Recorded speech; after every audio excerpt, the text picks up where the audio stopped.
राष्ट्र या नेशन एक ऐसा शब्द जिसे हम आज इतना आम समझते हैं, जिसके लिए आज दुनिया में लड़ाइयां तक लड़ी जाती हैं।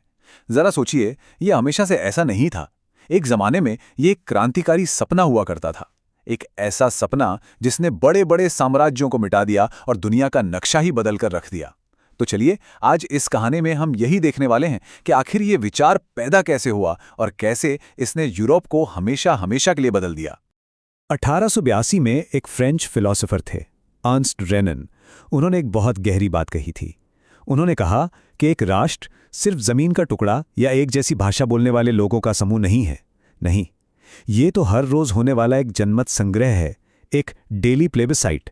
मतलब एक राष्ट्र तब तक ही राष्ट्र है जब तक उसके लोग हर रोज ये तय करते हैं कि हाँ, हमें साथ रहना है। ये एक जिंदा सांस लेता हुआ विचार है। तो हमारी ये कहानी शुरू होती है एक सपने से, एक पेंटिंग से। साल था 1848 और एक फ्रांसीसी कलाकार फ्रेडरिक सोरियो ने कुछ ऐसा बना दिया जो उस वक्त के लिए एकदम हैरान कर देने वाला था। उन्होंने एक ऐसी दुनिया की तस्वीर बनाई जो आज़ाद लोकतांत्रिक देशों से बनी हो।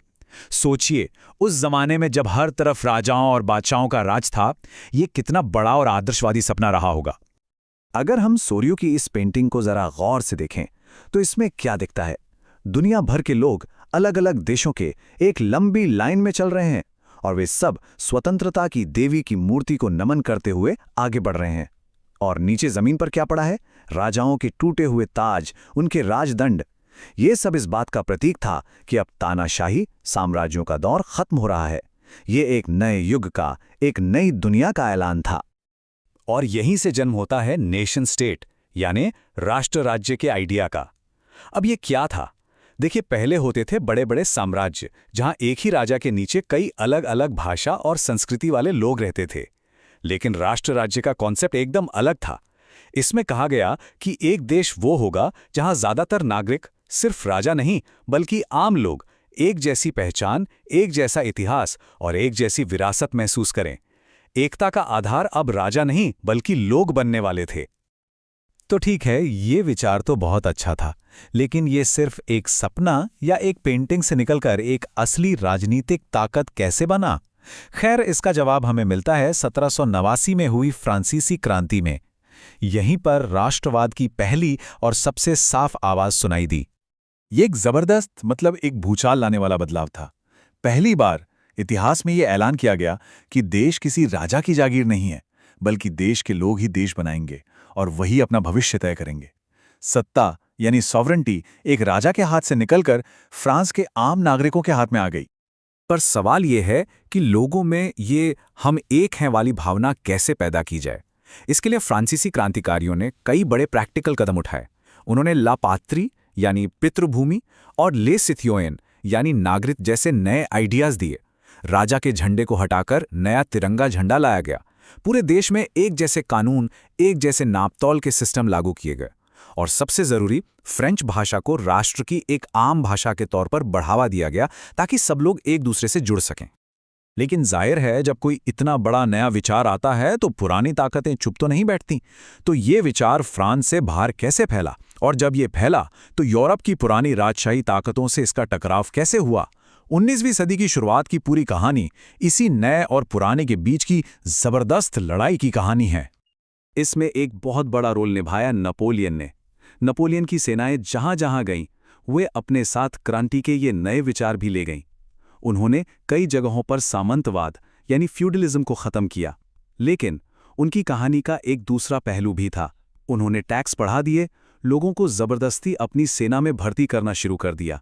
तो एक तरफ आज़ादी के विचार थे और दूसरी तरफ नई मुश्किलें थीं। और फिर 1815 में नेपोलियन की हार हुई। इसके बाद यूरोप की जो पुरानी बड़ी ताकतें थीं, ऑस्ट्रिया, ब्रिटेन, रूस, प्रशिया, वे सब वियना में इकट्ठी हुईं। उनका मकसद था वक्त को पीछे घुमाना।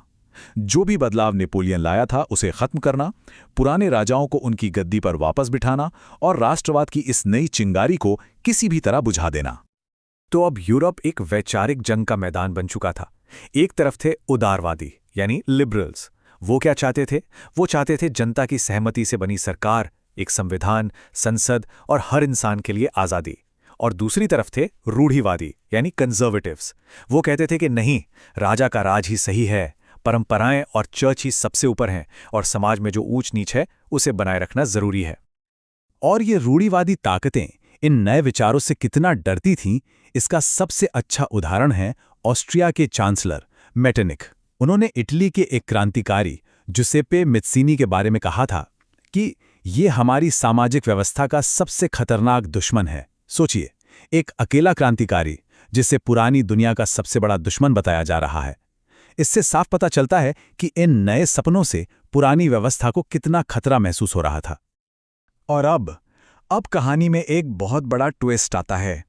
अब हम देखेंगे कि कैसे राष्ट्रवाद, जो अभी तक आज़ादी और लोकतंत्र का सपना था, अब रूढ़िवादी राजाओं और नेताओं के हाथ का एक मजबूत हथियार बन गया।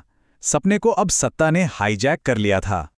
हुआ ये कि 1848 में पूरे यूरोप में जो उदारवादी क्रांतियां हुईं, वो ज़्यादातर फेल हो गईं।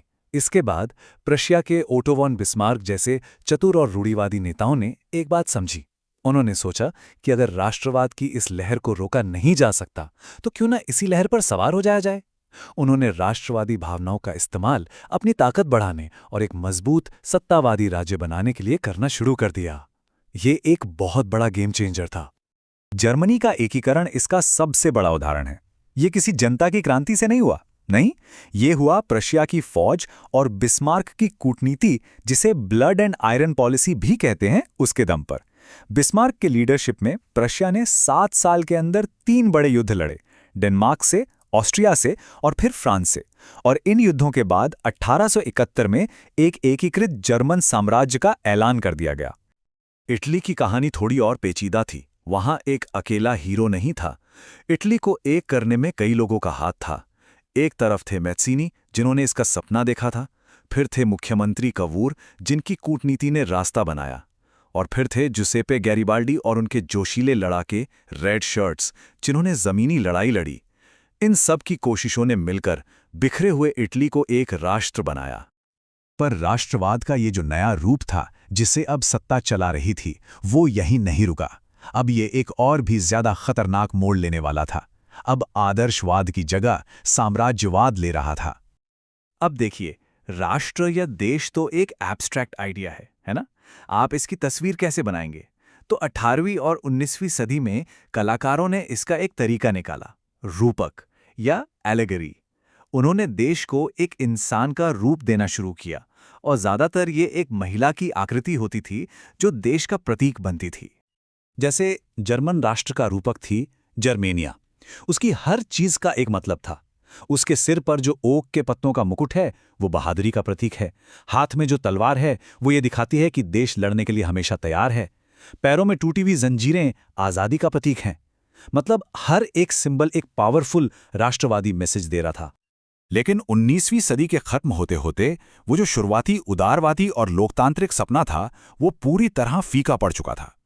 अब राष्ट्रवाद का मतलब था सिर्फ अपने देश को सबसे ऊपर मानना, चाहे इसके लिए दूसरे देशों को नीचा ही क्यों ना दिखाना पड़े।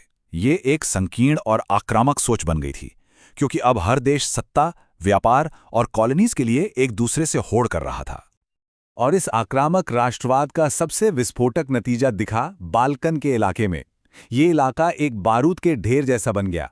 हुआ ये कि ऑटोमन साम्राज्य कमजोर पड़ रहा था और वहां के अलग अलग छोटे छोटे देश आजाद होकर अपने लिए ज्यादा से ज्यादा जमीन हथियाना चाहते थे। और जब इस लड़ाई में यूरोप की बड़ी शक्तियां भी कूद पड़ी, तो हालात बस फटने को तैयार थे। और यहीं पर वो विनाशकारी समीकरण पूरा होता है। राष्ट्रवाद जब साम्राज्यवाद से जुड़ गया, तो उसका सीधा नतीजा निकला प्रथम विश्व युद्ध। 1914 में दुनिया एक ऐसी जंग में कूद पड़ी जैसी पहले कभी नहीं देखी गई थी। एक सपना जो आज़ादी के लिए देखा गया था, अब दुनिया की सबसे बड़ी तबाही की वजह बन चुका था। तो आखिर में सवाल ये उठता है कि 19वीं सदी में यूरोप में जन्मे इस शक्तिशाली विचार ने, यानी राष्ट्रवाद ने, दुनिया को विरासत में क्या दिया? इसी एक विचार ने वो दुनिया बनाई है जिसमें हम आज रहते हैं, राष्ट्रीय राज्यों की दुनिया। लेकिन चलिए एक बार फिर से अर्नस्ट रेनन की उस बात पर लौटते हैं। अगर राष्ट्र सच में बलिदान, भक्ति और एक साझा इच्छा पर बनता है, तो क्या किसी राष्ट्र की कहानी कभी खत्म होती है, या ये वाकई में एक कभी न खत्म होने वाला, हर रोज होने वाला जनमत संग्रह है? ये सवाल आज भी उतना ही जरूरी है।